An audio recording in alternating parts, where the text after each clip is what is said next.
alegria e satisfação que cumprimentamos os nossos amigos e irmãos do portal Escola Dominical com a gloriosa paz de nosso Senhor e Salvador Jesus Cristo. Estamos dando início a mais uma pré-aula, esta ferramenta que o portal Escola Dominical disponibiliza no início da semana, para que os irmãos possam melhor preparar a sua aula da Escola Bíblica Dominical. Leiam a revista das lições bíblicas, assistam a esta pré-aula, leiam os textos de apoio que nós disponibilizamos do portal Escola Dominical ao longo da semana, ouçam os comentários das lições bíblicas, comentários em áudio que nós disponibilizamos também no portal Escola Dominical, com os textos sugeridos da revista das lições bíblicas. Se tiverem alguma dúvida, postem a sua pergunta na sala dos professores. Caso não consigam se cadastrar no site, podem fazer a sua pergunta aqui mesmo no canal do YouTube. Se o irmão também estudar durante toda a semana, tiver ainda alguma dúvida para elucidar, nós convidamos o irmão para assistir à transmissão ao vivo da aula ministrada no estudo preparatório dos professores e amigos da Escola Bíblica Dominical da Igreja Evangélica Assembleia de Deus, Ministério do Belém, na sede aqui em São Paulo, às 19 horas do sábado, o horário de Brasília. E se o irmão estiver aqui em São Paulo, o irmão é nosso convidado para ali comparecer. Vejam também os links de outras videoaulas e de outros textos de apoio que nós disponibilizamos ao longo da semana nas redes sociais, no Twitter, no Facebook e no LinkedIn. Mas não deixe de comparecer à Escola Bíblica Dominical no domingo, porque a Escola Bíblica Dominical é a igreja local reunida, ensinando enquanto evangeliza e evangelizando enquanto ensina, segundo a lição do pastor Antônio Gilberto. Neste quarto trimestre de 2016, nós estamos estudando o tema O Deus de Toda Provisão, Esperança e Sabedoria Divina para a Igreja em Meio às Crises. O nosso comentarista é o pastor Elienay Cabral, membro da Academia Brasileira Evangélica de Letras e da Casa de Letras Emílio Conte. E hoje estaremos estudando a lição de número 9, que tem como título O Milagre está em sua casa.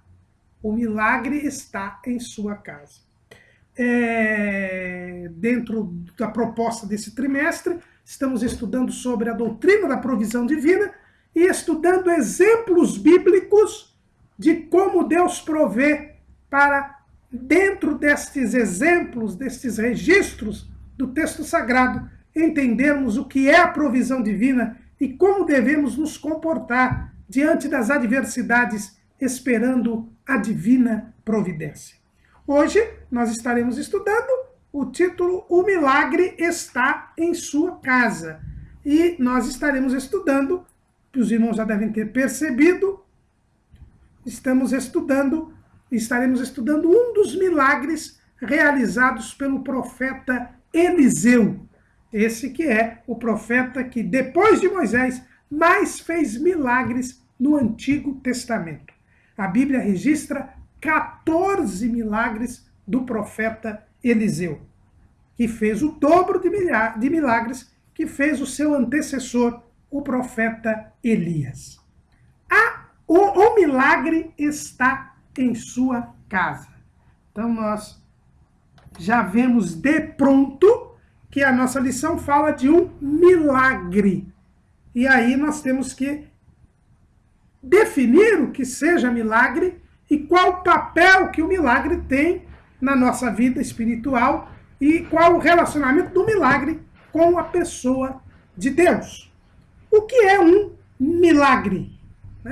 O dicionário Wise da língua portuguesa diz que milagre é algo espantoso, admirável, extraordinário.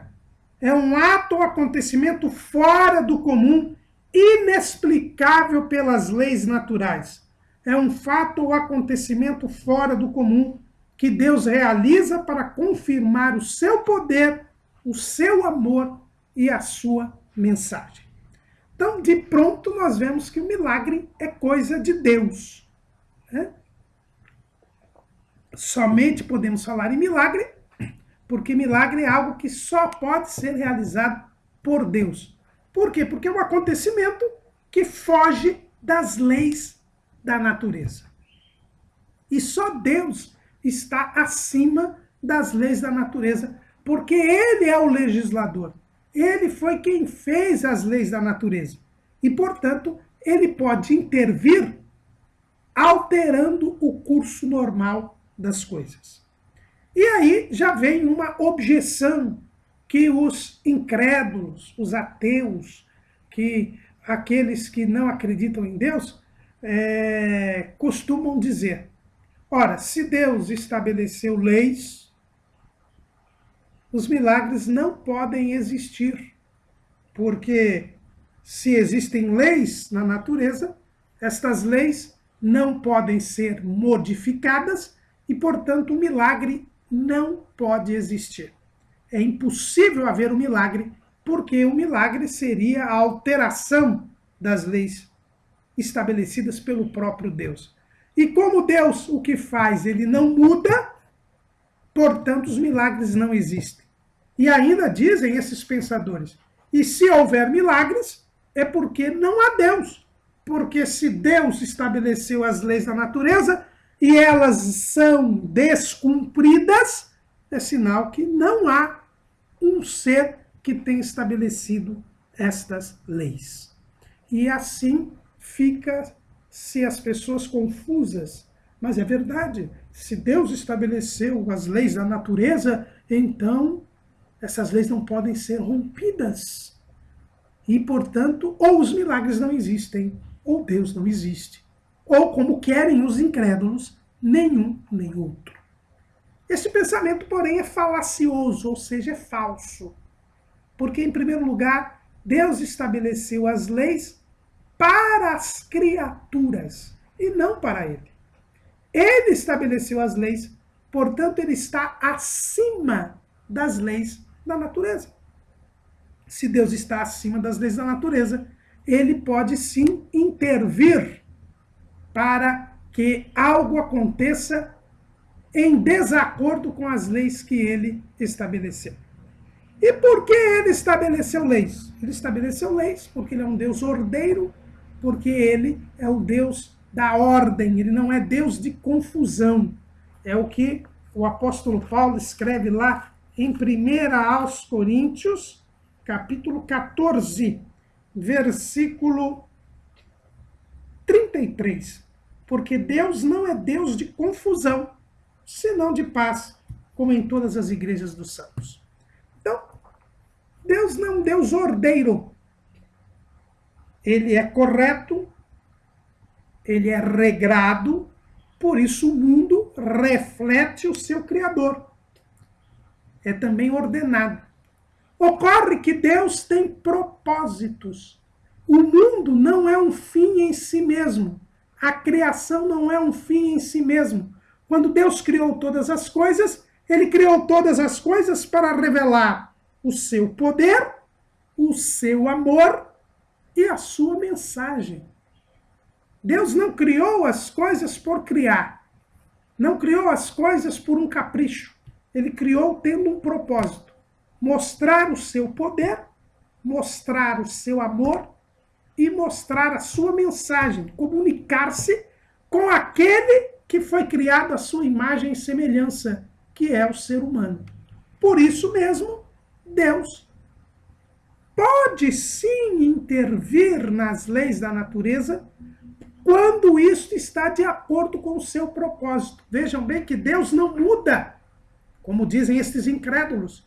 Deus é sempre o mesmo, ele não muda.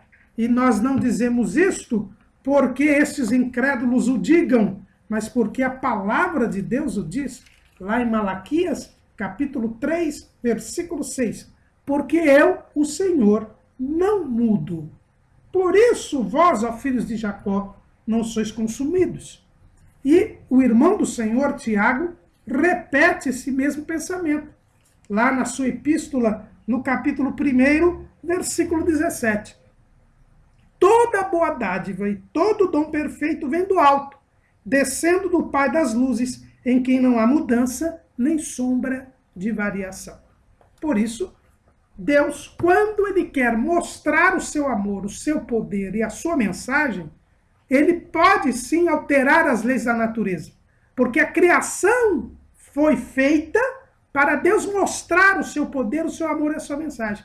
Portanto, quando ele intervém na natureza, intervém na criação e faz um milagre, ele não está mudando nada, porque ele criou o mundo para mostrar o seu poder, o seu amor e a sua mensagem. Portanto, o milagre, ele é feito com um propósito. E eis aqui, irmãos, um outro ponto interessante.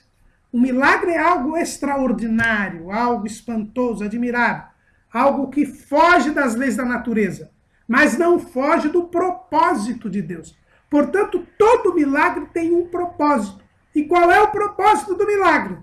É mostrar o poder, o amor e a mensagem de Deus. É confirmar o poder, o amor e a mensagem de Deus. Por isso, o milagre, ele não é feito a qualquer momento, por qualquer motivo. O milagre, ele tem sempre um propósito. E Deus intervirá na natureza, realizando o milagre para cumprir o seu propósito. Isto nós vemos claramente em Marcos capítulo 16, versículo 20.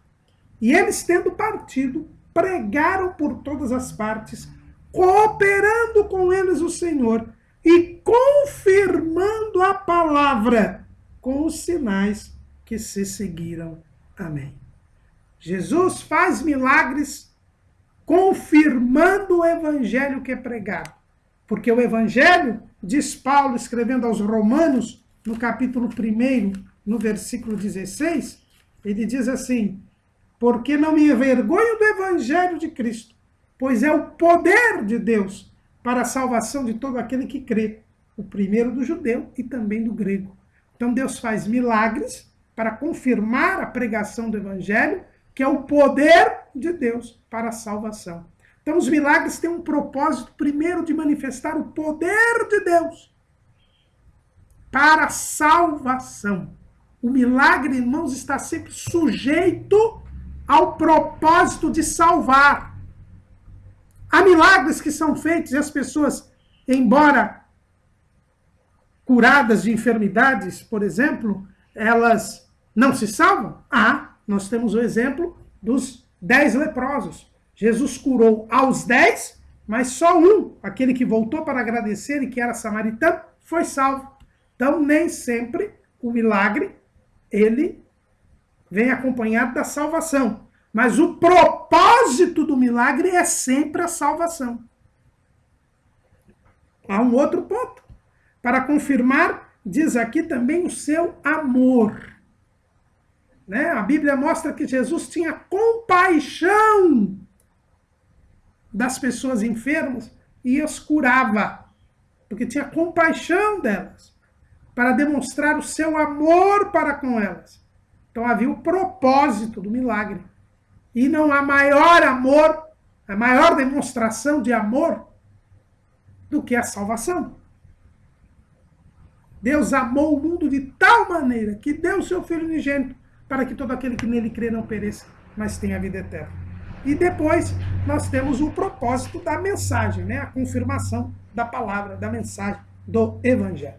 Então, o milagre, ele existe, porque as Escrituras mostram e nós temos contemplado os milagres. Deus, ele não é distante, ele intervém, é o que nós temos estudado em todo este trimestre. Deus é provedor, ele, sabendo de antemão as coisas que vão acontecer, cria as condições para que as coisas aconteçam segundo o seu propósito. Então Deus intervém na criação. Por isso que os milagres existem. Eles estão registrados na palavra de Deus, que é a verdade. Agora, todo milagre tem um propósito. Propósito de revelar o poder, o amor e a mensagem de Deus.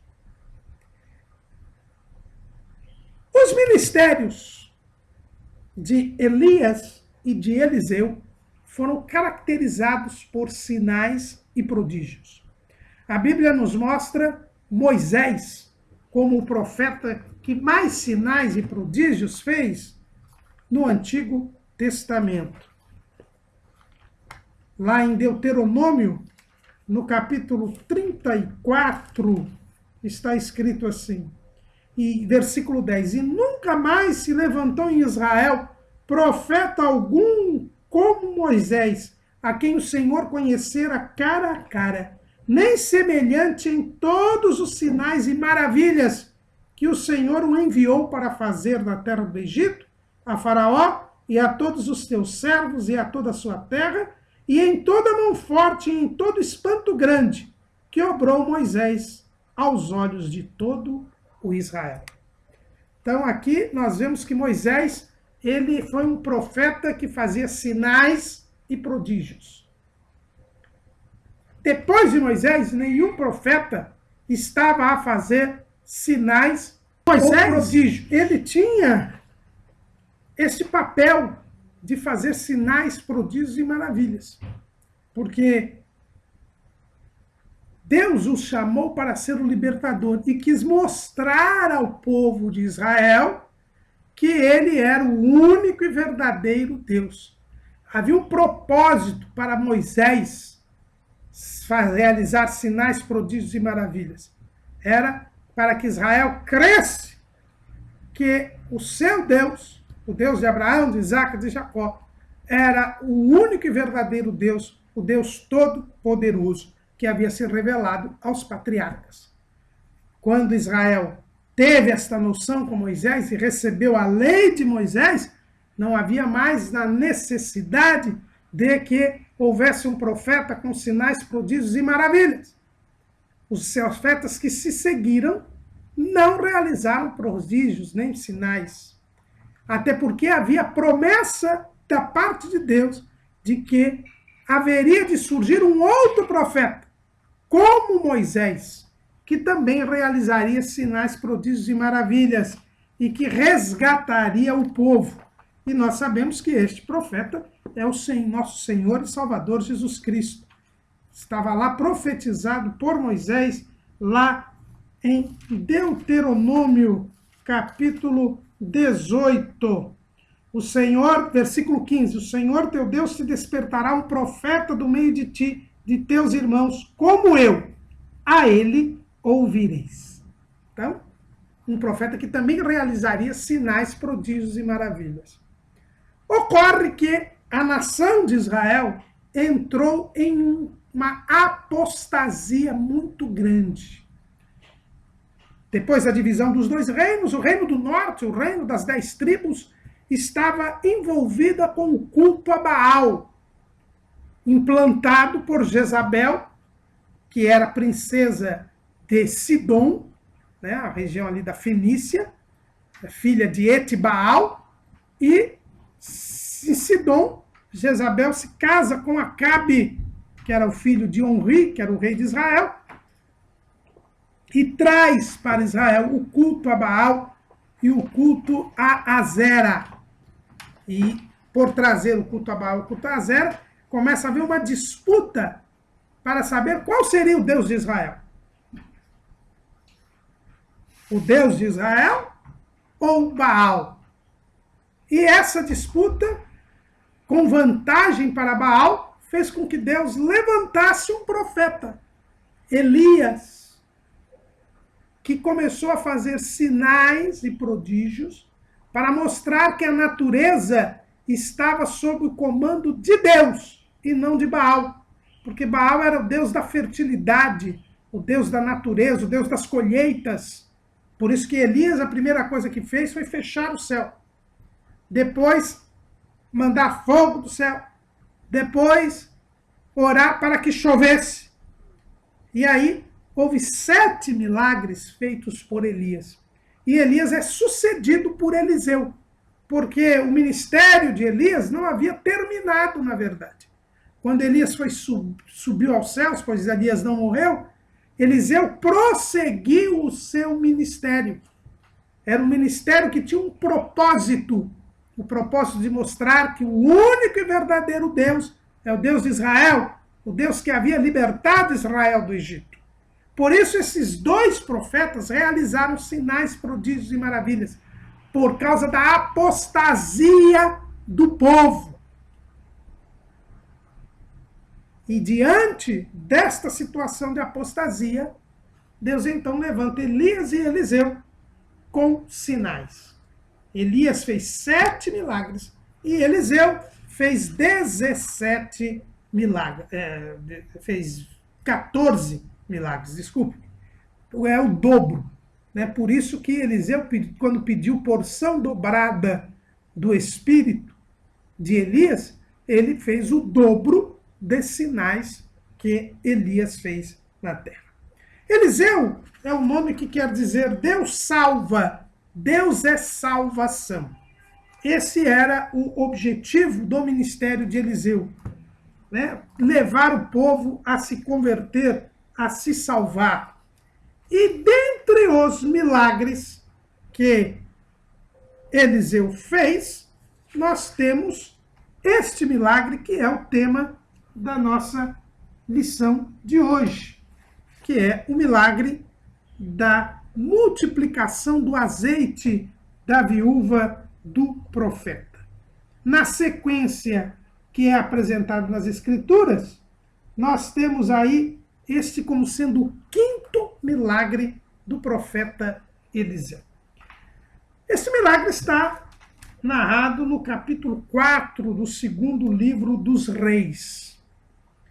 O texto diz que uma mulher das mulheres dos filhos dos profetas clamou a Eliseu dizendo: meu marido, teu servo, morreu, e tu sabes que o teu servo temia ao Senhor.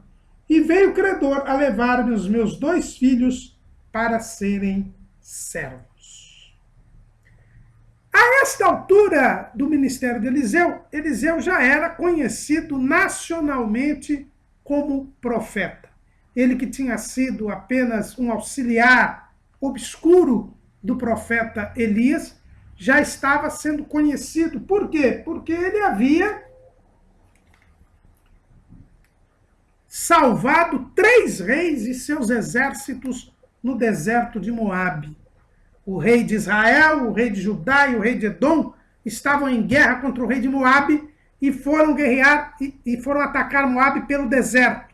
Mas no caminho do deserto, eles estavam com falta de água. Iam morrer de fome. E o rei de Israel, que era Jeorão, filho de Acabe, começou a se maldizer. Ele que havia convidado os outros reis para a guerra, começou a se maldizer porque estava sem saída. Mas aí Eliseu se apresenta diante dele, ainda conhecido como um mero auxiliar do profeta Elias, e profetiza dizendo que haveria água, mesmo que não houvesse chuva, haveria água para saciar aqueles exércitos, e eles venceriam os moabitas. E mandou que se cavassem covas no deserto. Houve fé por parte daqueles exércitos, eles abriram as covas e realmente no outro dia havia água, e eles puderam saciar da água e vencer o exército de Moabe. Então Eliseu ficou conhecido, tanto em Israel, quanto em Judá, como em Edom, como um homem de Deus. E esta viúva vai então até o profeta Eliseu para lhe contar a sua necessidade. E aqui, irmãos, nós temos uma primeira lição importante. Aquela mulher, ela era viúva, e viúva de um dos filhos dos profetas. Quem eram os filhos dos profetas? Eram servos de Deus que estudavam nas escolas dos profetas. A escola dos profetas havia sido fundada lá por Samuel, lá no final do período dos juízes. Eram pessoas que se dedicavam a servir a Deus, a aprender a lei do Senhor e a falar a palavra do Senhor e ensinar a palavra do Senhor para o povo. Eram pessoas dedicadas à obra de Deus. E esse filho dos profetas morreu. E morreu deixando uma dívida. Uma dívida que aquela mulher viúva não poderia pagar. Porque o filho do profeta, ele não exercia uma atividade profissional. Ele servia a Deus. Ele estava sempre ali pronto a servir a Deus. A tradição judaica diz que este homem seria Obadias. Obadias era um servo do rei Acabe, que inclusive escondeu os profetas do Senhor para que Jezabel não as matasse. Né? Nós ouvimos falar aqui de Obadias, no capítulo 18 do primeiro livro dos Reis, no versículo 3. E Acabe chamou a Obadias o mordomo, e Obadias temia muito ao Senhor. A tradição judaica, a Bíblia, não identifica esse filho dos profetas, mas a tradição judaica diz que este filho dos profetas era Obadias. Por quê? Porque a viúva diz, e tu sabes que o meu marido temia ao Senhor. E é dito aqui que Obadias temia muito ao Senhor. Obadias era um servo de Deus que estava servindo ao rei Acabe, era mordomo do rei Acabe, né, cuidava da casa do rei Acabe, mas como ele temia muito a Deus, ele escondeu os profetas, que Jezabel que estava matando os profetas do Senhor. Ele escondeu 100 profetas numa caverna e os alimentava durante a grande seca, motivada pela oração de Elias, para em qual não se choveu mais na terra de Israel. Então diz a tradição judaica que era este homem, Obadias, um servo de Deus, que conseguia servir a Deus mesmo diante de um rei terrível como era Acabe, como Jezabel, sendo mordomo de Acabe de Jezabel, ele mesmo assim servia a Deus e ainda escondia os profetas. Mas o fato é que ele morreu, seja Obadias ou outro, esse servo de Deus, temente a Deus, ele morreu. Isso nos mostra, em primeiro lugar, irmãos, que não há imunidade da parte dos servos de Deus. Nós estamos neste mundo, e neste mundo nós estamos sujeitos a tudo o que os incrédulos também estão sujeitos, inclusive a morte física. Os únicos crentes que não vão morrer serão aqueles que estiverem vivos no dia do arrebatamento da igreja. Os demais terão que passar pela morte, porque aos homens está ordenado morrerem uma só vez, vindo depois disso o juízo, diz o escritor aos Hebreus.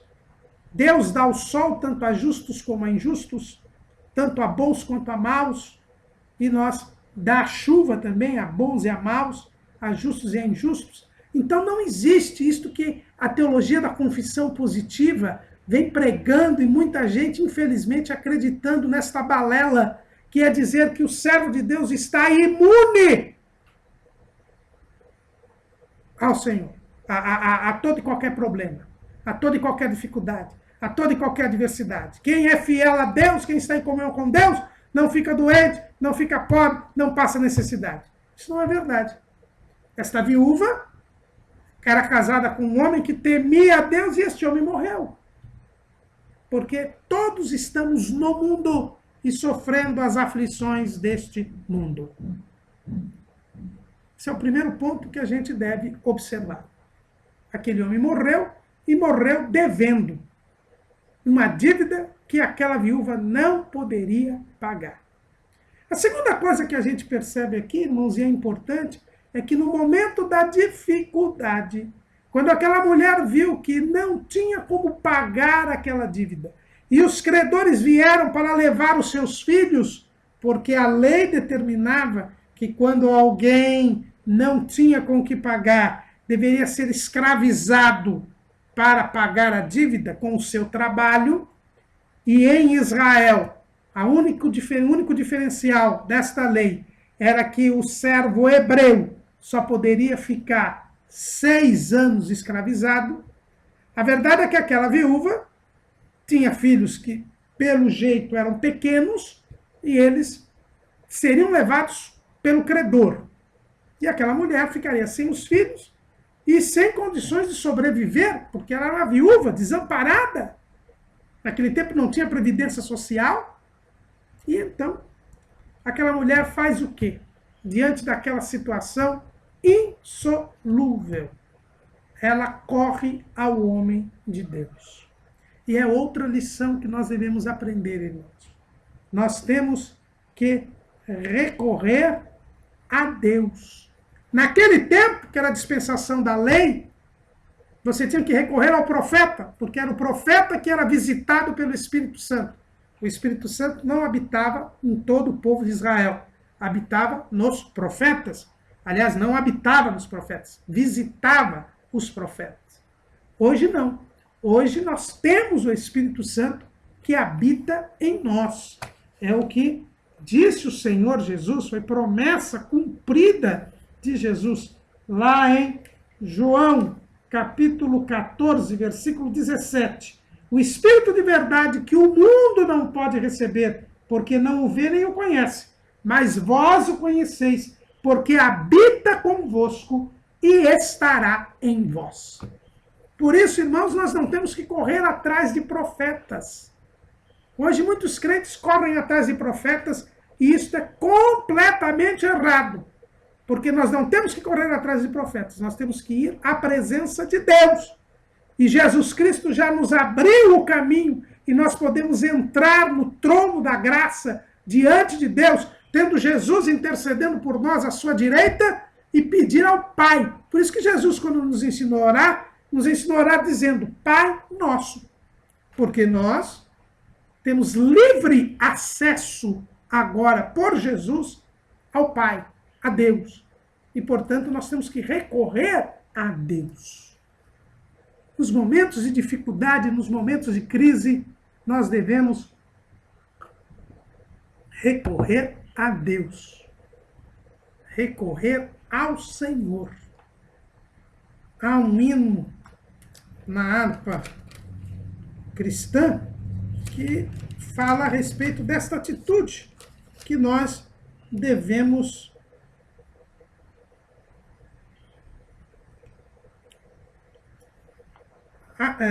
ter diante das dificuldades. No hino 273, traduzido ou adaptado por Paulo Leivas Macalão, nós temos assim, só a ti, meu Senhor, só a ti recorrerei, só em ti, Salvador, um refúgio encontrarei. E ainda diz o poeta, quando lutas, penas, dor, neste mundo encontrar, eu te buscarei, Senhor, e virás me consolar. Nós temos esta realidade, meus amados irmãos. Temos que recorrer a Deus. Fez o que aquela viúva fez. Aquela viúva foi até o homem de Deus. Porque ela estava recorrendo a Deus. Naquele tempo eu tinha que ir ao profeta. Hoje não. Hoje eu tenho que recorrer a Deus. Se Deus quiser usar alguém em dom de profecia, se o Senhor quiser usar na exposição da palavra, Ele o fará porque Ele o quer. Não porque nós corremos ali. Nós temos que recorrer a Deus. E aquela viúva foi recorrer ao profeta. Contar a ele a sua dificuldade. Para superarmos as crises e as dificuldades, nós temos que crer que Deus é o provedor. E provamos que cremos a Deus quando vamos a Ele em oração. Quando buscamos ao Senhor. A oração é uma prova da nossa fé em Deus. Nós oramos porque confiamos em Deus. Porque sabemos que Ele é o nosso provedor. Esse foi o primeiro gesto desta mulher e um gesto acertado. E ela conta ao profeta a sua triste situação. O credor veio para levar meus 2 filhos. E eu tenho uma dívida para pagar e não tenho como pagar. A dívida deixada por aquele homem de Deus, a Bíblia não nos permite dizer por que ele não pagou essa dívida. Como ele era um homem temente a Deus, não é porque ele era caloteiro, não. Ter dívidas não é pecado. Pecado é contrair a dívida e não pagar porque não quer. Ou contrair a dívida já sabendo que não terá condições de pagar. Isso é pecado. Mas aquele homem contraiu a dívida e morreu. Morreu e deixou a família desamparada. Isto mostra que nós devemos tomar cuidado, irmãos, com as dívidas que nós contraímos. Devemos evitar ao máximo ter dívidas, porque nós podemos deixar os nossos familiares em uma má situação. Então, em momentos de bonança, devemos ser criteriosos com o nosso endividamento. Hoje, as pessoas se endividam com muita facilidade. O crédito é muito fácil, mas depois acabam colocando seu nome no Serasa, no SPC, sofrendo terrivelmente, até o momento que se faz uma campanha e se faz aí um abatimento, aí as pessoas pagam as dívidas e já se começam a endividar novamente. Isso não é um bom, isso é fruto do consumismo e do materialismo que nós temos hoje, onde as pessoas querem porque querem ter as coisas, mesmo não podendo tê-las.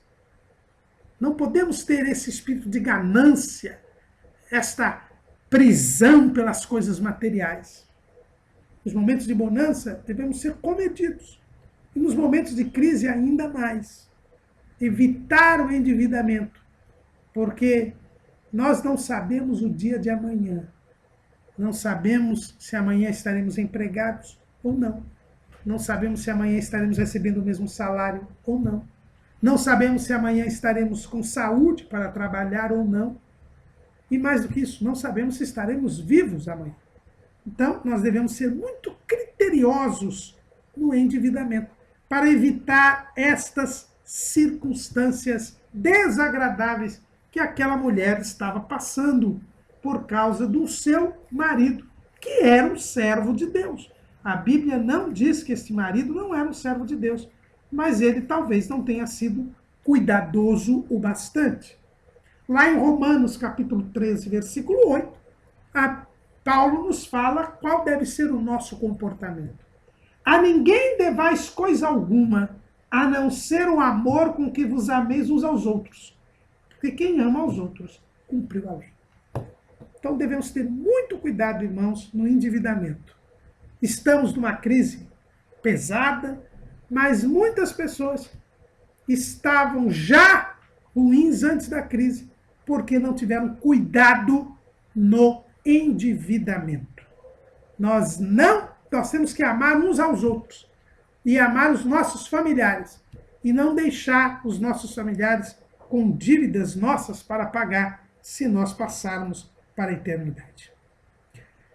Se é verdade, inclusive, que este senhor, este filho dos profetas, era Obadias, como diz a tradição judaica, a sua dívida talvez tivesse sido motivada por sustento dos 100 profetas que ele tinha sustentado durante o tempo da seca.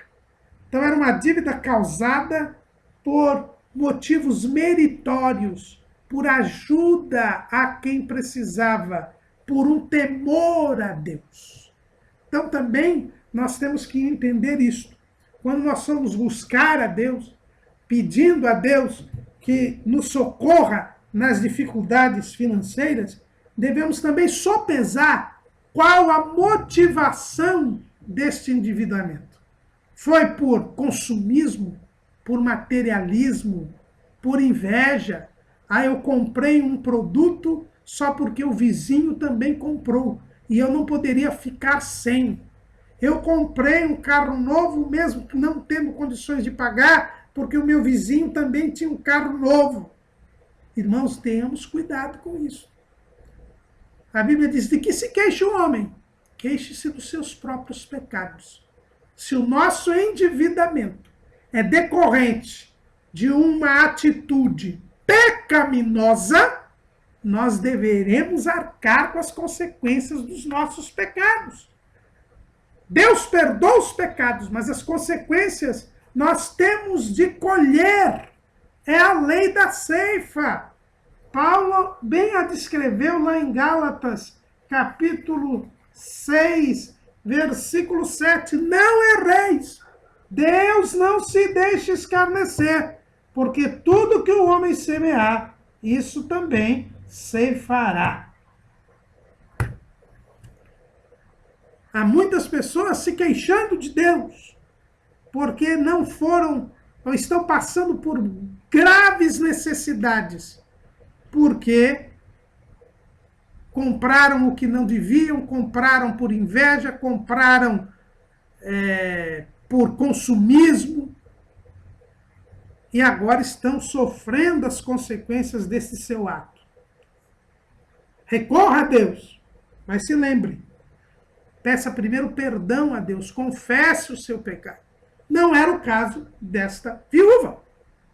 A dívida do marido, caso tenha sido Obadias mesmo, não tinha sido gerada nem por motivos egoísticos, nem por motivos pecaminosos.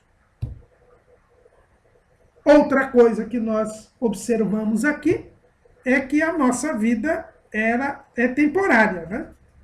Nós não vivemos para sempre. Como dizia minha afinada mãe, nós não ficamos para a semente. Então devemos sempre planejar as nossas finanças, os nossos bens, sabendo que nós não somos eternos, dando condições para que, faltando a nossa pessoa, os nossos familiares não sofram, como estava sofrendo aqui esta viúva com seus 2 filhos. Por fim, aquela mulher pedia socorro ao profeta, pedindo que o profeta pudesse trazer algo da graça de Deus para ela. A lei era implacável. Os seus filhos seriam levados escravos. Mas ela recorria ao profeta para tentar superar o rigor da lei. Quando nós estivermos passando por dificuldades gravíssimas, sabendo que a lei dos homens não nos será favorável, podemos pedir a Deus, porque a sua graça se há manifestado, trazendo salvação a todos os homens. O profeta se compadeceu. E aí perguntou àquela mulher: que te eu fazer? Declara-me que é o que tens em casa. Nesta declaração do profeta, nós vemos também algumas lições importantes. Primeiro, o profeta viu que tinha de tratar daquele caso. Ele atendeu a viúva, viu a aflição da viúva, compadeceu-se com a viúva e viu que tinha que agir com amor. E ele pergunta: que te hei eu de fazer? Irmãos, o amor, ele exige atitudes. O profeta viu que precisava fazer alguma coisa para aquela mulher. Demonstrar o amor de Deus para aquela mulher. E o amor é um comportamento. Amor não é um sentimento, uma emoção tão somente. Amor é um comportamento. Lá em 1 de João, capítulo 3, versículo 18, nós vemos isto com muita clareza. E nisto, meus filhinhos, não amemos de palavras, nem de língua, mas por obra e em verdade. O amor exige um comportamento. O profeta disse: eu preciso fazer alguma coisa. É por isso que Deus faz milagres. É por isso que Deus intervém na criação. Por quê? Porque ele precisa mostrar e provar o seu amor. E o seu amor é por atitudes, por ações. Ele intervém e muda a lei da natureza para mostrar o seu amor. Esse é o propósito do milagre. Mas aquela mulher, e aí quando ele diz: o que tenho de fazer? Ele pergunta: o que é que você tem em casa? E aquela mulher então diz: olha, eu não tenho nada em casa. No primeiro instante, aquela mulher estava no desespero, estava no reconhecimento da sua total incapacidade, por isso que ela recorreu ao profeta. Ela reconheceu a sua incapacidade, a impossibilidade da situação, mas creu em Deus. Creu que Deus era o Deus do impossível e vai até o profeta. Mas ela, num primeiro momento, ela diz, eu não tenho nada em casa. E se ela continuasse com esse pensamento, nada ocorreria. Somos incapazes? Sim. Precisamos de um milagre? Sim. Milagre só Deus faz? Sim. Mas nós temos sempre que apresentar algo para Deus. Nem que seja nós mesmos. Porque Deus nunca nos deixa sem nada. Veja que na parábola dos talentos, o Senhor entregou pelo menos um talento. Ele não deixou nenhum dos seus servos sem nada. Deus nunca nos tira tudo. Sempre há algo que nós podemos colocar na mão de Deus. O que acontece às vezes, e aqui o título da nossa lição é bem elucidativo, o milagre está em sua casa. O que acontece é que muitas vezes nós desprezamos aquilo que nós temos. Porque aquilo que nós temos é insignificante. Aquilo que nós temos é incapaz de suprir a nossa necessidade. Aquilo que nós temos não resolve. Mas não somos nós quem temos que dizer o que resolve e o que não resolve. Se você está recorrendo a Deus, é porque você reconhece que Deus é o Senhor, que Deus é todo-poderoso. Portanto, aquilo que para nós é insignificante, aquilo que para nós nada vale, nas mãos de Deus valerá muito. E eu preciso reconhecer isso. Não sou eu quem digo para Deus o que deve ser feito, como deve ser feito. Mas se eu recorro a Deus, eu me coloco à disposição do Senhor. E tenho que colocar à disposição do Senhor tudo o que eu tenho, porque eu sempre tenho alguma coisa. E o que é que eu tinha? O que é que eu tenho? Aquela mulher disse, eu não tenho nada em casa. Mas aí ela se lembra, senão uma botija de azeite. Alguns estudiosos das Escrituras, entendem que essa botija de azeite era um pequeno frasco que os profetas usavam para ungir. O marido dela era um filho de profeta. Então era um pequenino frasco. Mas é bem pequena. Não era uma botija de azeite para comer, não. Era um pequeno frasco do azeite usado para unção. A única coisa que aquele homem tinha deixado. E ela diz, eu não tenho nada em casa, mas aí ela se lembra e diz, senão uma botija de azeite. É por isso que o milagre está em nossa casa. A partir deste instante, a partir deste momento, o profeta já sabia o que fazer. Porque para multiplicar alguma coisa, é preciso que se tenha algo. A matemática explica que multiplicar do zero é zero. Eu posso ter 1 milhão vezes zero, dá zero. Eu preciso ter algo. Eu preciso ter disposição de entregar o pouco, insignificante, aquilo que eu desprezo nas mãos de Deus. E aí Deus multiplica. Quando aquela mulher disse, se não uma botija de azeite, o profeta Eliseu disse, está aí o segredo. Está aí a chave da vitória. Ela diz assim, então ele diz, vai, pede para ti vasos emprestados a todos os seus vizinhos, vasos vazios, não poucos.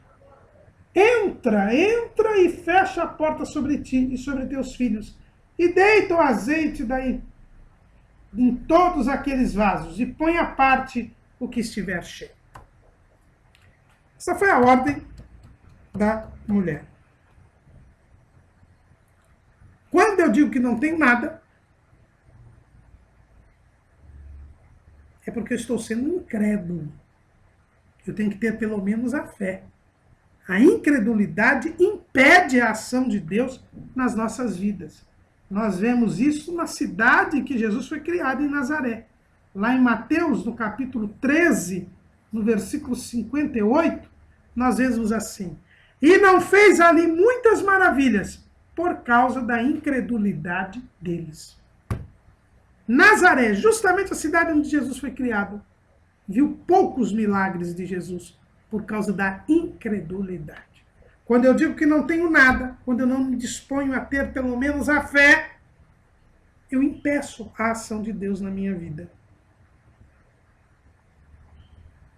Aquela mulher tinha uma botija de azeite. E aí o profeta dá uma ordem para ela que não tem pé nem cabeça, como diz o povo. Pega vasos dos seus vizinhos, não poucos, vasos vazios, toma emprestado. Depois entra, fecha a porta da tua casa com os seus filhos. Um ponto importante desta mulher. Ela era uma boa vizinha, uma vizinha que gozava da confiança e da credibilidade no lugar onde morava. O credor já tinha vindo para pegar os seus 2 filhos. Certamente as pessoas sabiam que aquela mulher estava devendo. Certamente aquela vizinhança sabia que o credor voltaria para pegar os seus filhos e que ela não tinha condições para pagar a dívida. E ela vai de casa em casa pedindo vasos emprestados. Não poucos. Alguém poderia imaginar, essa mulher vai dar um golpe na gente. Ela vai pegar os vasos e vai sumir no mundo.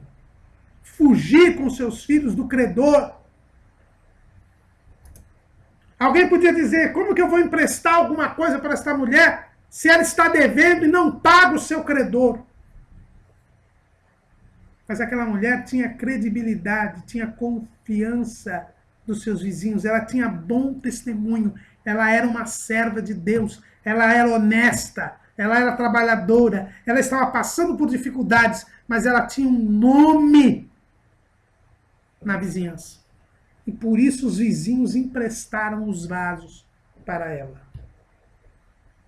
Irmãos, para gozarmos do milagre de Deus nas nossas vidas, o milagre é para a glorificação do nome do Senhor, nós precisamos nós mesmos glorificarmos a Deus. Só teremos milagre em nossa casa, só teremos superação das crises se nós formos fiéis a Deus. Se aquilo que Deus fizer na nossa vida servir para a glorificação do nome do Senhor. Agora, se eu vivo desregradamente, se eu profano o nome de Deus, porque profanar o nome de Deus é ter uma vida desordenada.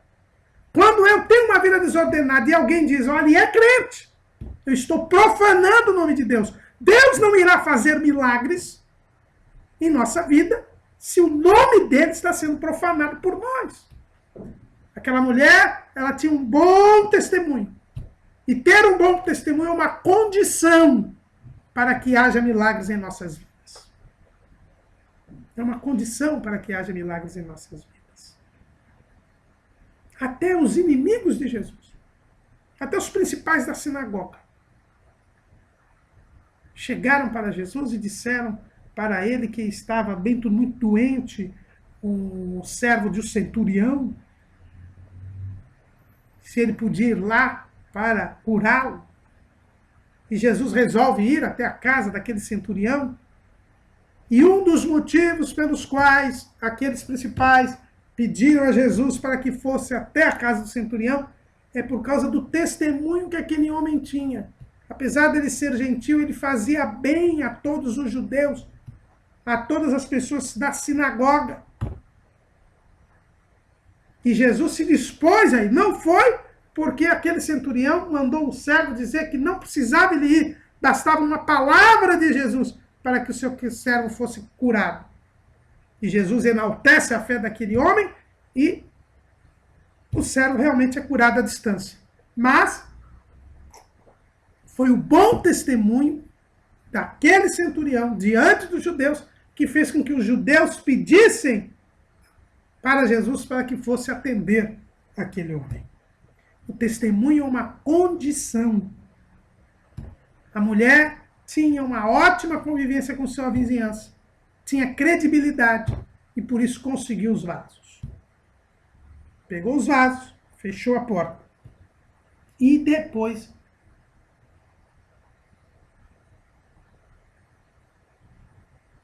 ela deitou o azeite em todos aqueles vasos. Por que o profeta mandou que ela entrasse e fechasse a porta? Porque o milagre tinha que ser feito na intimidade do lar. Por isso que diz, o milagre está em sua casa. Naquela casa, aquela família tinha intimidade com Deus. Se deixasse a porta aberta, os vizinhos iam ver o que estava acontecendo. Talvez o credor chegasse. Era algo que tinha que ser feito na intimidade.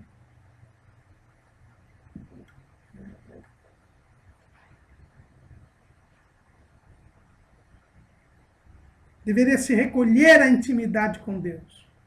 Para nós termos milagre em casa, irmãos, nós temos que ter intimidade com Deus.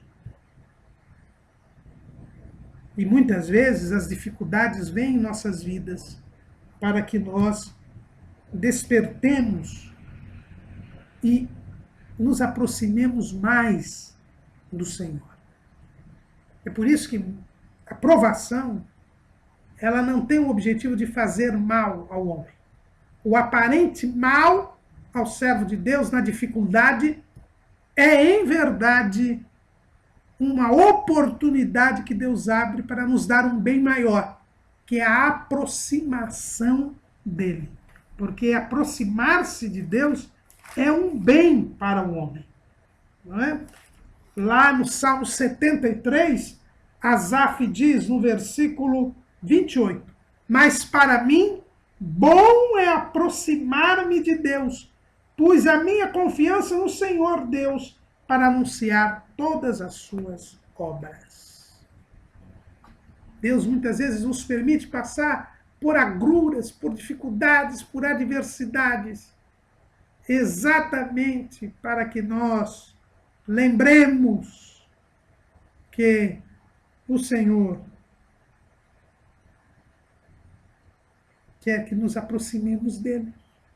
E quando nós nos aproximemos dele, ele se aproxima de nós. E isto é bom para nós. Como disse o salmista, bom é aproximar-me de Deus. E diz Tiago, chegai-vos a Deus, e ele se chegará a vós. Deus quer que nós cresçamos espiritualmente. E muitas vezes ele nos dá provações e adversidades para que nós nos aproximemos dele. Por isso o milagre se dá quando nós estamos na intimidade. Aquela mulher deitava os vasos. Deitava o azeite da pequena botija nos vasos. E os vasos eram maiores do que a botija. E junto com seus filhos. E os vasos foram enchendo. E os vasos foram enchendo. Até o momento que o seu filho disse, olha, não tem mais vasos. Aí o azeite parou. E então a mulher veio falar com o profeta. O profeta tinha mandado ela pegar os vasos, ficar na intimidade do lar, deitar o azeite nos vasos. E ela ficou com um monte de azeite, com os vasos cheios. Mas aí ela voltou ao profeta para perguntar o que devia fazer. E aqui está uma outra lição. Eu preciso ser orientado e guiado por Deus para saber ultrapassar as crises que eu passo, para saber usufruir e desfrutar das bênçãos de Deus. Eu tenho que estar orientado e guiado pelo Espírito Santo. É por isso que Jesus mandou o Espírito Santo para nós. Lá no Evangelho segundo escreveu João, no capítulo 16, versículo 13. Mas quando vier aquele Espírito de verdade, ele vos guiará em toda a verdade. Porque não falará de si mesmo, mas dirá tudo o que tiver ouvido e vos anunciará o que há de vir. E ele me glorificará, porque há de receber do que é meu e vou-lo-á de anunciar. Nós temos que ter a direção de Deus. Mesmo quando recebemos a bênção, nós temos que saber como utilizá-la na direção de Deus. O milagre não nos dispensa de estarmos sujeitos à direção e a orientação divina. E foi isso o que aquela mulher fez. Ela fechou a porta de casa e correu até o profeta. Olha o que está escrito. Então veio ela e o fez saber ao homem de Deus. E disse ele, vai, vende o azeite, paga a tua dívida, e tu e teus filhos vivei do resto. O profeta mandou que aquela mulher fosse vender o azeite. Os irmãos percebam que o milagre de Deus foi a multiplicação do azeite. Agora, vender o azeite, aquela mulher poderia fazê-lo. Deus nunca faz o que nós podemos fazer. O que nós não podemos fazer, ele faz por nós. Mas o milagre de Deus não dispensa o trabalho. Aquela mulher teve que pegar todos aqueles vasos com os seus filhos, ir até o mercado para vendê-lo, vender o azeite.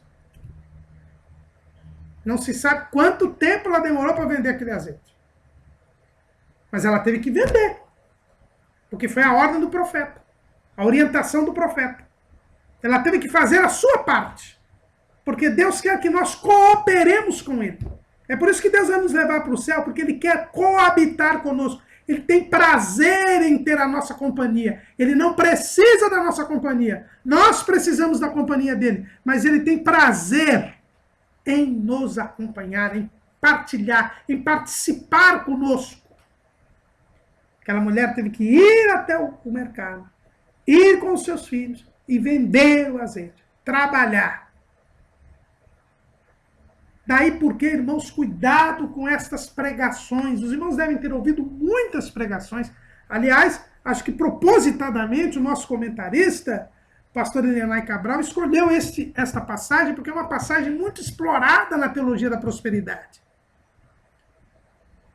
Mas de forma distorcida.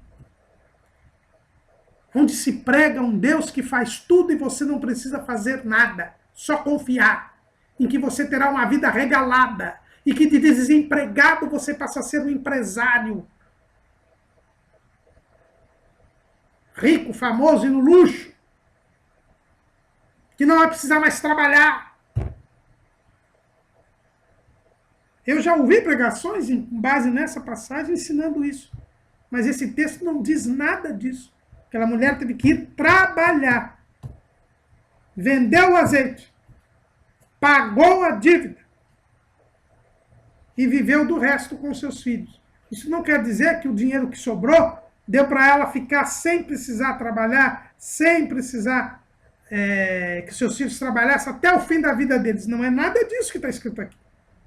É porque o dinheiro que ela conseguiu com o azeite, ela conseguiu pagar a dívida e ainda sobrou. E dali para frente ela poderia ter uma vida comum, como qualquer outra pessoa, trabalhando e sobrevivendo. Deus tirou daquela situação difícil que ela estava, que ela não tinha como sair, mas não a dispensou do trabalho, que é uma exigência que Deus pôs a todos os homens. Do suor do teu rosto tirarás o pão que hás de comer, até que voltares à terra, porque é pó, e ao pó voltarás. Foi algo que Deus determinou para toda a humanidade. E nós devemos, portanto, trabalhar. Até porque Jesus disse, meu Pai trabalha e eu trabalho até agora também. Deus não nos quer uma vida de ociosidade, uma vida regalada. Mas Ele garante suprir as nossas necessidades. E nos momentos em que, sem culpa nossa, nós estamos em dificuldades, Deus vem supri-las, como supriu para esta viúva. Lições que aprendemos com esta estratégia dada pelo profeta àquela mulher. Que a operação divina não prescinde do trabalho humano. Que o milagre não dispensa a colaboração de todos na família. Veja bem que tanto a viúva quanto os filhos trabalharam. Seja pegando os vasos, seja na hora de encher os vasos, seja na hora de levar os vasos até o mercado para vender o azeite e depois devolver os vasos, porque eles vêm lá vender o azeite, mas os vasos eram dos vizinhos. Houve a colaboração de todos. A multiplicação se dava à medida que a mulher derramava o azeite da botija no vaso vazio que lhe é apresentado. É uma confiança, uma perseverança. Ela fez conforme Deus mandou. O milagre só se realiza quando há integral obediência ao Senhor.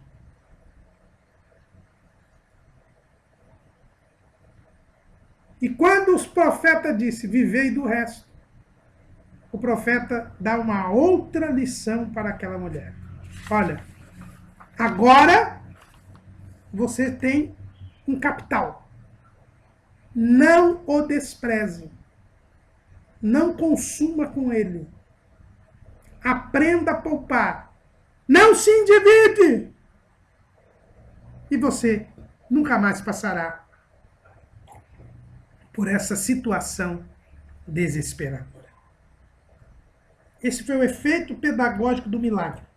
Dali para frente, aquela viúva e seus filhos deveriam cuidar para que não mais caíssem naquela situação desesperadora.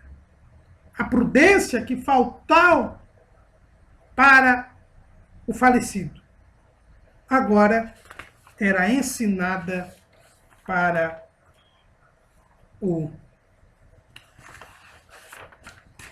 a viúva e para os seus filhos.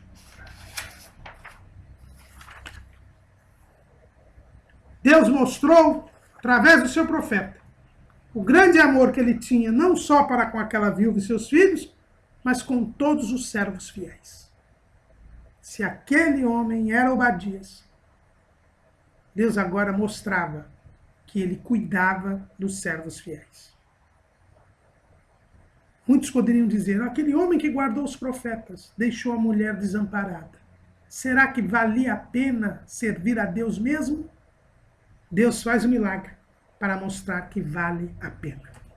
Mais uma vez, Deus mostrava, através daquele milagre, que ele era o único e verdadeiro Deus de Israel. Era este o propósito de Deus com aquele milagre. Não era apenas suprir a viúva e os seus filhos. Não era apenas mostrar que ele cuida dos servos fiéis, mas mostrar que ele era o único e verdadeiro Deus de Israel. Amém.